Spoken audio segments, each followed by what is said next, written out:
เดี๋ยววันนี้จะแกงส้มดอกแคใส่ปลากระป๋องแกงส้มซื้อดอกแคมาแล้ว10 บาทมีอย่างก็แกงลงไปเลยโหลดแกงส้มดอกแคใส่ปลากระป๋องเดี๋ยวจะไปหาเก็บดอกชะอมหรือดอกมะรุมดอกมะรุมดอกมะรุมแม่นแหละเดี๋ยวจะไปหาเก็บอันนี้เอาดอกแคก่อนมีดอกยังก็ใส่ลงไปโลดแกงส้มแซ่บด้วยกันเลยแกงส้มดอกแคใส่ปลากระป๋องแกงส้มใส่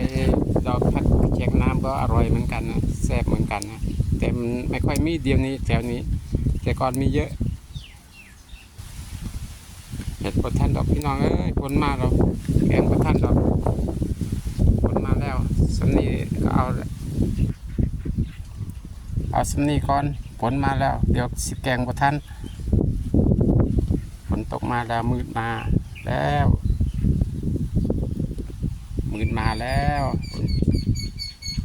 ตกมาอีกบ่มื้อนี้หรือบ่ตกแต่ลมแห้งอยู่